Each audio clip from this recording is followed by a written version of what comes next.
Morning to all, I Harpreet here in this video going to complete rest of the poem. We have already completed first and second stanza of this poem and today we are going to start from the third stanza.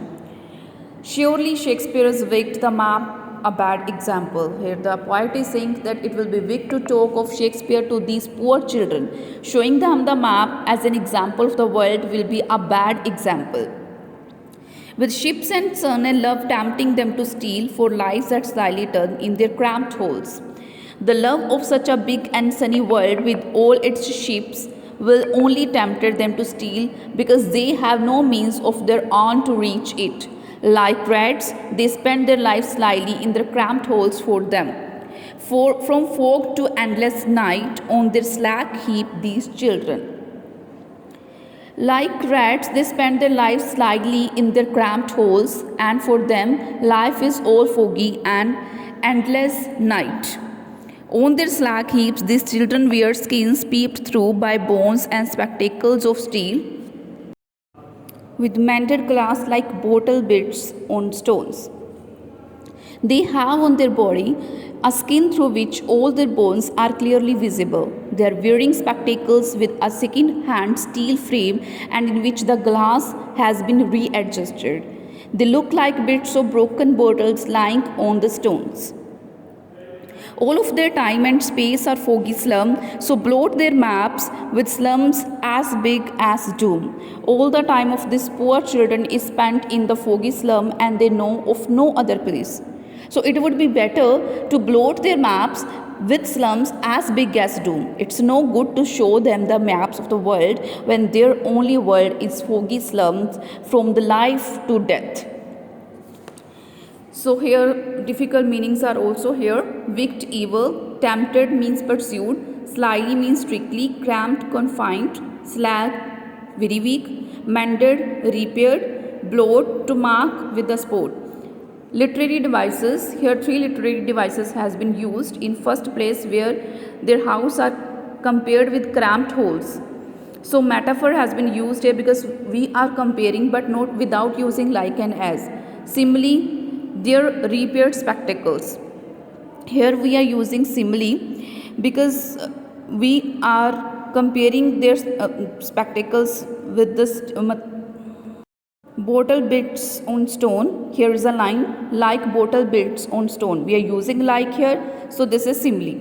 Next, alliteration, use of F sound repeatedly. We are using first sound from frog for. So here this is alliteration, the repetition of consonant sound. Next passage is unless governor, inspector, visitor, this map becomes their windows and these windows that shut open their lives like catacombs break open till they break the town.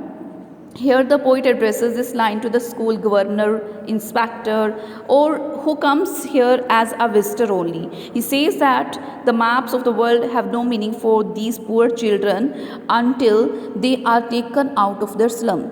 A map of the world is useless for them until it becomes for them a real window of the world. At present, their windows are only the classroom windows where they can see only a foggy street. Break open till they break the town and show the children to green fields and make their world run their on gold sands and let their tongues run naked into books. The white and green leaves open history there whose language is sun. So their lives are spent in these foggy streets and that kind of catacombs. The poet calls upon the governor, the inspector, the visitor to break these windows and let these children move out to the town where they can see green fields, where they can play on gold, colored sand under the blue sky. Thus when they have no worries, no cares in their life, they will do well in their study also. The white leaves of books means pages and the green leaves of tree means nature can play an equally important role in their growth.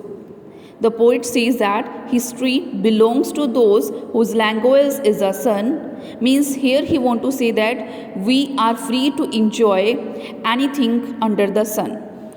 So catacombs is used for the tomb or for blue color.